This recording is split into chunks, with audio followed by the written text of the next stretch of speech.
Assalamualaikum warahmatullahi wabarakatuh. Alhamdulillah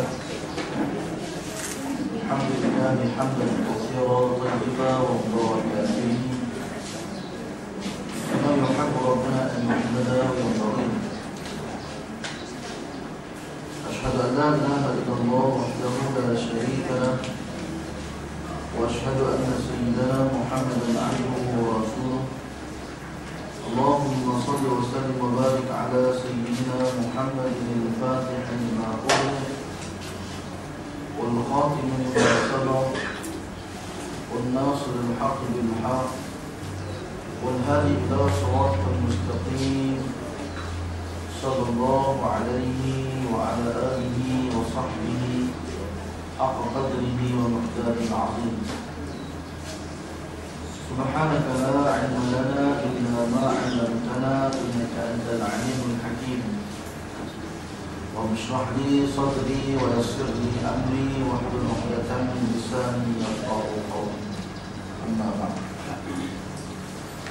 Alhamdulillah, semua dan selamanya marilah kita menunjukkan kesyukuran kita kepada Allah Subhanahu wa taala, berikan kepada kita peluang dan ruang bersama-sama kita berada dalam sebuah majlis ilmu ini, bagi kita melihat dan memperhatikan beberapa pandangan daripada hadis Nabi SAW yang akan kita jadikan sebagai pedoman dalam kehidupan kita. Dan mudah-mudahan kerja buat yang kita laksanakan pada hari ini akan dicatat di sisi Allah Subhanahu wa taala sebagai satu amal yang saleh, insyaallah. Alhamdulillah, pada umur ini pada hari ini kita akan lihat pada hadis kita yang kelima, insyaallah. Muka yang kelima, muka surat 20, 15-20. Bismillahirrahmanirrahim. Wa bihi ilayhi qala. Soal dulu kan? Bismillahirrahmanirrahim. Qala musannif rahimahullah ta'ala wa nafa'ana bi-'ulumi bid-da'in alamin. Ketahuilah kiranya ya saudara, sesungguhnya di dalam syurga itu berpangkat-pangkat tempat tinggal. Ada yang lebih tinggi tingkat tempat tinggalnya, dan ada yang benar menurut sekira solehnya di dalam dunia ini. Dulu kita dah bincang tuan-tuan, kita dah beritahu, kita dah sebut bahawa syurga ini akan didiami oleh 4 golongan. Syurga ini akan didiami oleh 4 golongan. Yang pertamanya ialah al-anbiya wal rusul, para nabi dan juga para rasul. Yang keduanya ialah golongan asy-syuhada. Yang kedua ialah as-siddiqin, yakni mereka-mereka yang membenarkan, mereka-mereka yang telah diiktiraf kebenaran agama mereka, as-siddiqin, yaitu para sahabat, para tabi'in. Kemudiannya golongan yang ketiga ialah golongan syuhada, orang yang mati syahid. Termasuklah mereka yang mati syahid itu syahid dunia, syahid akhirat, dunia akhirat, dan syahid akhirat. Saya pernah sebut dah dulu masalah betul tak? Nah, semua hadis ini mesti ada. Kemudian yang terakhir, golongan yang akan duduk dalam syurga ni, golongan yang keempat, iaitu golongan as-salihin, iaitu orang-orang yang saleh, yang telah mencapai kedudukan mereka dipandang oleh Allah Subhanahu wa taala. 4 golongan ni tuan-tuan yang akan masuk syurga. Jadi sebab itu tuan-tuan, kata musannif kita dalam kitab ini, dia kata, ketahuilah bahawa dalam syurga ni dia ada tingkatan-tingkatan. Surga ni pun ada tingkat-tingkat dah. Macam kondominium, macam apartment yang kita duduk hidup ni, yang kita duduk tengok ni, ada tingkat-tingkat dah. Di mana setiap tingkat itu, setiap surga yang ada pada tingkat-tingkat itu berbeza-beza mengikut keadaan surga. Yang kita baca pertemuan yang lalu, setiap surga dinamakan mengikut keadaan surga itu. Dalam surga tu mai pada mah, dibuat daripada mah, dinamakan surga itu surga mah. Itu kita bincang pada pertemuan kita yang lalu. Kemudian kata pesan kita, ada yang tinggal di tingkat yang lebih tinggi, dan ada yang tinggal di tempat ataupun rumah yang lebih rendah, surga yang lebih rendah. Yang ini bergantung kepada apa? Menurut sekira solehnya di dalam dunia ini. Makna apa tuan-tuan? Makna dia kita akan duduk di surga mana ikut amal soleh kita. Makna dia orang yang masuk surga mesti orang soleh. Itu yang saya sebut tadi. Maknanya kalau nak masuk surga mesti orang yang soleh. Orang yang jahat, orang yang tak tahu buta, tak masuk dalam golongan yang boleh masuk surga. Tak. Bila masuk dalam surga ni tuan-tuan, sungguh kita beramal dengan amal soleh. Tapi setiap kita ni tuan-tuan ada kedudukan masing-masing menurut amal soleh yang kita buat. Barangkali kita main hari ni tuan-tuan, semua main ngaji alhamdulillah, tapi tak semua dapat manfaat yang sama. Ada yang haji menulis, dia boleh daripada awal sampai habis kuliah, tentulah banyak yang dia dapat. Ada yang haji menulis, haji menulis juga, macam-macam senyap lena jaga-jaga habis nak pukul dia contoh di mana, habis betul orang luar. Ada juga. Maknanya tuan-tuan, sekira amal soleh yang dapat, kita ni bersama lah tuan-tuan. Setiap orang ni dia tak sama kedudukan di sisi Allah Ta'ala, tak sama. Ada orang dia beramal soleh banyak, tapi amal soleh dia yang banyak tu Tuhan terima sikit. Ada orang beramal soleh sikit, tapi yang sikit tu Tuhan terima, Tuhan berganda-gandakan pahala. Jadi kita ni tuan-tuan, amal soleh yang kita buat ni Tuhan nak terima ikut tinggi mana ikhlas. Ikut tinggi mana ikhlas. Lagi tinggi ikhlas kita, lagi tinggi pahala yang Tuhan nak beri. Kadang-kadang ada amal soleh yang kita buat kecil, tuan-tuan, orang tak perasan, orang tak tengok, tapi yang itulah yang sangat Tuhan buat. Contoh apa tuan-tuan? Contohnya, kita lalu kat batas bang, tiba-tiba ada duri. Benda tu senang ya tuan-tuan, kita kuih dengan kaki, tak boleh kita habis, tak buang dalam sungai kan, dalam parit kan. Nampak bagi kita tak ada apa, bagi kita tak ada apa. Biasalah ustaz, buang batu tengah jalan, buang duri tengah jalan, biasalah ustaz. Bagi kita biasa. Tapi hikmah daripada kita buang tu tuan-tuan, barangkali dengan kita buang duri tu, ada makhluk fit duk bawa laju tuan-tuan, kita selamat. Kalau kita tak buang duri tu, takdir Allah Ta'ala nak kena hak bawa motor ni tuan-tuan, dia bawa ngomong-ngomong, kena duri, pang pecah saya. Lepas tu kita ada masuk balik. Masuk balik. Dengan sebab kita ni buat benda kecil je tuan-tuan. Benda kecil je. Apa dia? Buang duri tengah jalan. Tapi dengan sebab itu Tuhan pandang, Tuhan rema yang tu maqam kita naik tinggi. Tuhan kalau dia nak bagi naik tinggi maqam tuan-tuan, dia tak gaduh kita buat amal hak teruk-teruk. Tak gaduh. Kadang-kadang amal tu kecil je, tapi yang tu Tuhan nak bagi naik maqam tinggi. Seperti mana seorang, satu kisah yang Nabi sebut pada kita, seorang yang berada musafir di tengah perjalanan di padang pasir, duduk dekat satu padi. Dia duduk ambil air, tiba-tiba nampak seekor anjing yang dah hantar. Dia buat apa tuan-tuan? Dia ambil kasut dia cedok ayat tu dia bagi dekat anjing. Bukanlah kata kita lah tuan-tuan. Anjing ni tuan-tuan.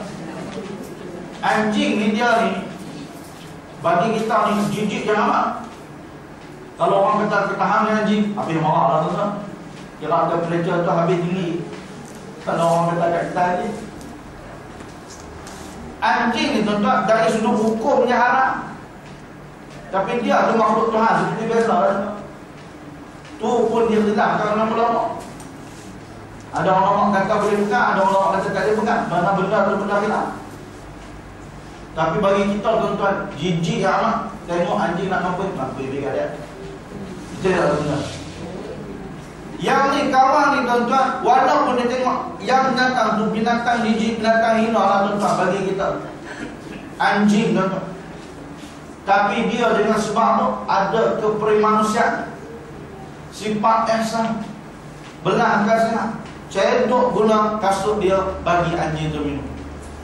Kata Nabi, dia ni ahli syurga. Tuan-tuan, hebat sangat keamanan bagi minum dekat anjing. Anjing tu binatang jijik bagi kita. Kita pergi bagi dia minum pula tuan-tuan. Bagi kita, nampak apa dia bagi ayam dekat anjing. Guna kasut kita pula. Beli kasut mahal-mahal kan? Tiba-tiba pergi cedok bagi dekat anjing. Nampak amalan tu kecil, tapi di sisi Allah Subhanahu Wa Taala amalan tu sangat besar. Sampai dia boleh masuk syurga. Jadi tuan-tuan muslimin yang dirahmati Allah Taala sekalian, kita duduk dalam syurga esok pun kita punya kedudukan dalam syurga mengikut amal soleh yang kita buat di dunia. Sebab tu tuan-tuan, jangan kita ambil lekeh, ambil ringan dengan amal-amal soleh, baik sekecil-kecil perkara, apatah lagi sebesar-besar. Kalau benda kecil pun tuan-tuan kita ambil ringan, maknanya benda besar pun kita boleh barangkali ambil ringan. Kadang-kadang benda yang ringan ini tuan-tuan di sisi Allah Ta'ala sangat besar, sangat hebat. Jangan memang no? Kita ni tuan-tuan, ibu-ibu ramai agak-agak duk basuh baju anak-anak daripada duk ngaji dulu. Rasa-rasanya dapat apa tuan-tuan? Orang tu tak ada apa lah no? Duk masak, duk basuh baju, duk mengemar rumah, duk tambah anak raya. Rasa macam apa? Biasa tak tu perbuatan harian. Jangan pandang tu. Jangan pandang perbuatan biasa. Pandang tu ibadat. Pandang ibadat tu. Tu nama dia apa? Tu nama dia khidmat. Bukan saja-saja buat tu. Tak, tu nama dia khidmat. Khidmat pada siapa? Khidmat pada suami, khidmat pada anak-anak, khidmat pada keluarga. Khidmat tu. Amal soleh tak? Amal soleh. Tu kata orang perempuan ni paling banyak kena buat amal soleh. Paling mudah nak masuk syurga orang perempuan. Yang kita duk basuh baju tu tuan-tuan, walaupun kita guna mesin. Kan? Walaupun kita guna mesin, dia bukan nak boleh mesin habis mesin kering lah, dia kena presiden. Siapa presiden? Kita ada. Kan?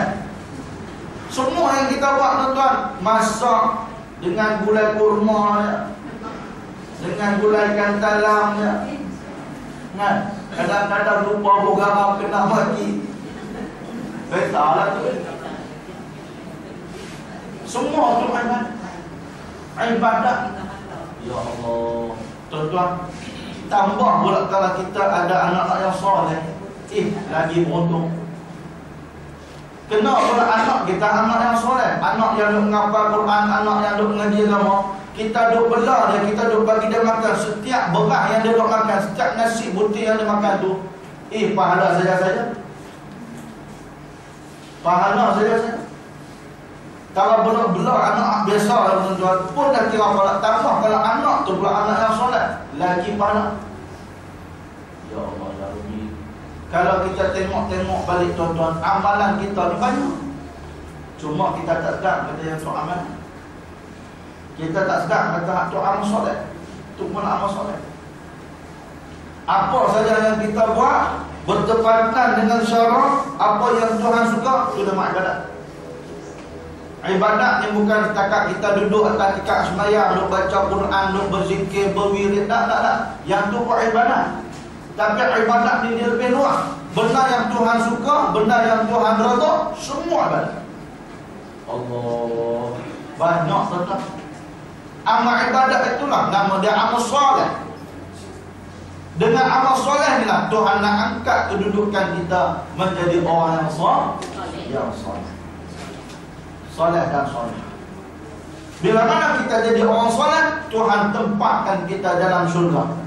Pun begitu, setiap orang di dalam syurga ada kedudukan masing-masing. Yang kita nak sebut. Mengikut apa tuan-tuan?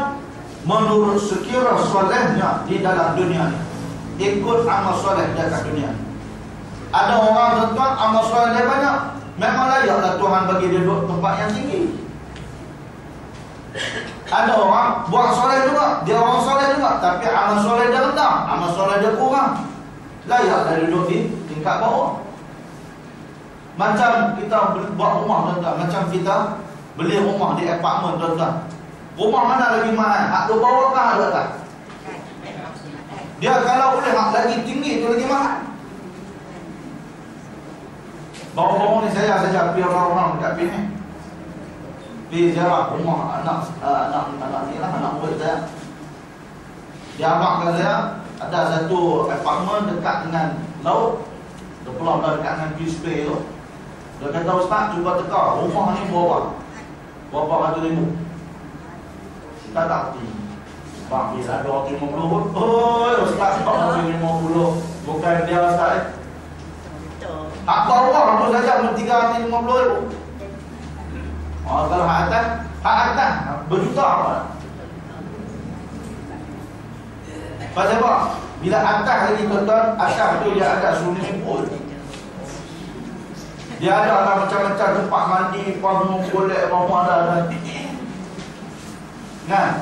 Dia ada apa nama ni, orang bagi pak-pak ni kan, tempat nak beribu, tempat mandi mandar apa tadi. Lagi tinggi lagi mana? Lagu tu banding kita dengan syurga. Lagi tinggi kedudukan dalam syurga, lagi hebat. Lagi tinggi tempat kita dalam syurga. Lagi hebat kita di dunia tuan-tuan dengan amal soleh kita, lagi tinggi kedudukan kita dalam syurga. Baik.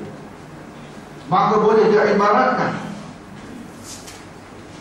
tempat tinggal dalam syurga dan tingkat-tingkatnya itu sebagai ibarat rumah yang bertingkat-tingkat dalam dunia. Ada apa melani tu.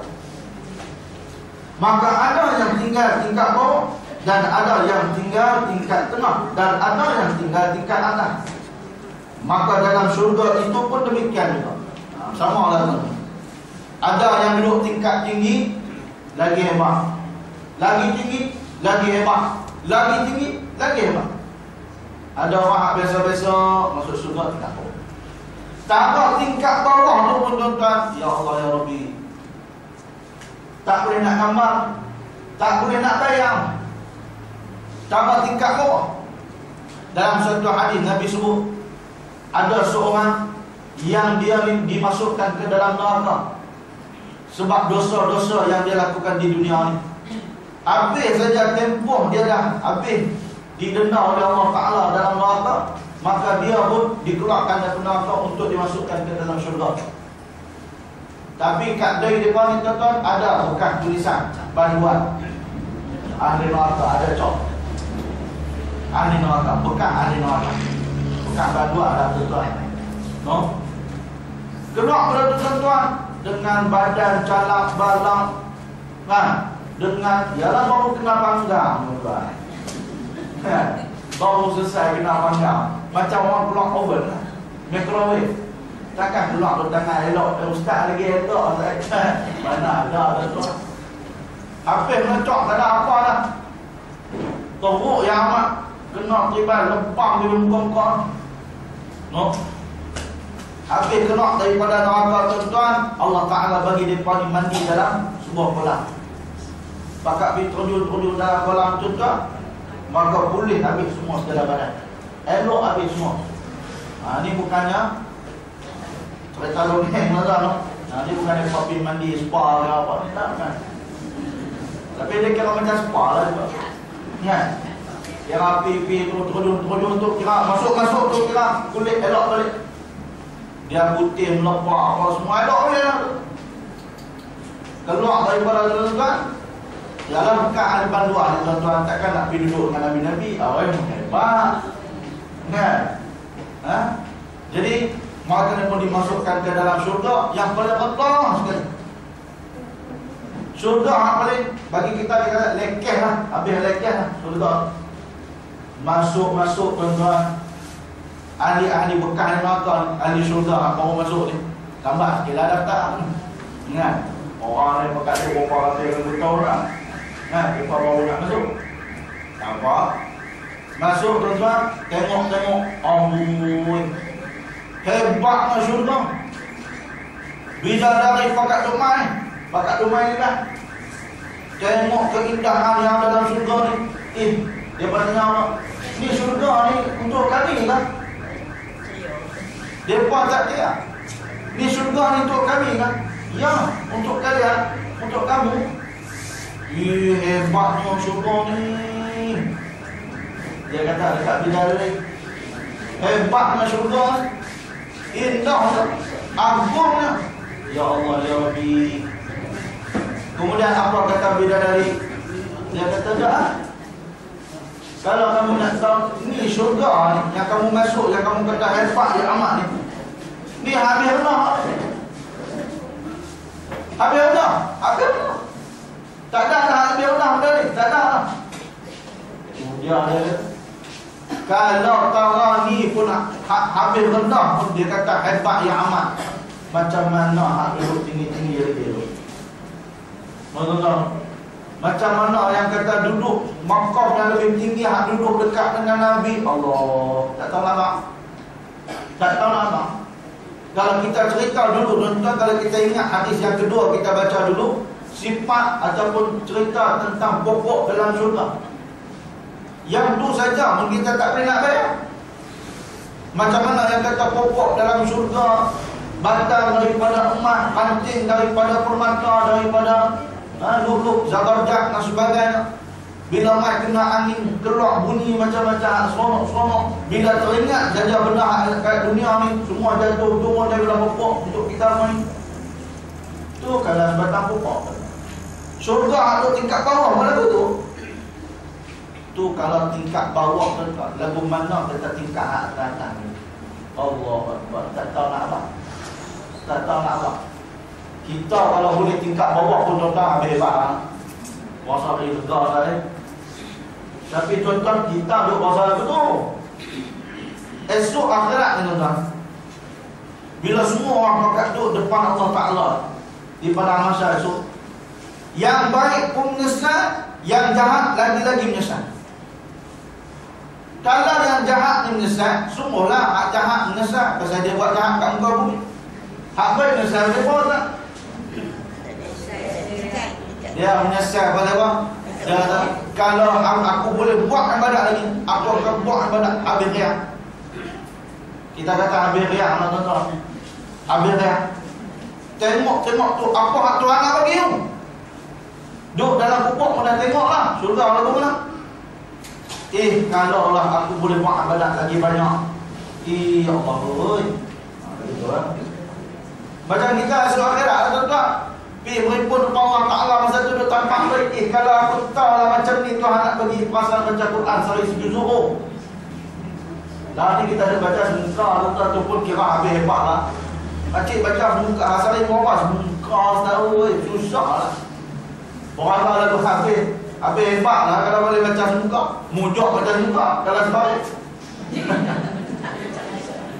Tu kira sebalik, kira hebat lah tak baca lah tu. Lagi cerah. Tapi akhirat esok tuan-tuan, yang jahat menyesal lebih-lebih lagi. Orang yang baik, orang yang soleh, para ulama, para solehin pun mereka akan menyesal.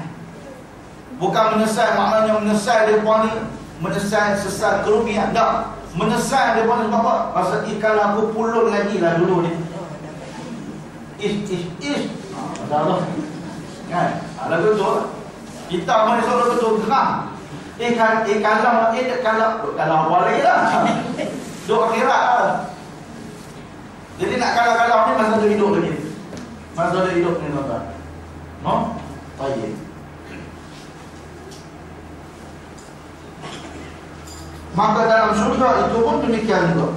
Tetapi di sana itu siapa yang lebih tinggi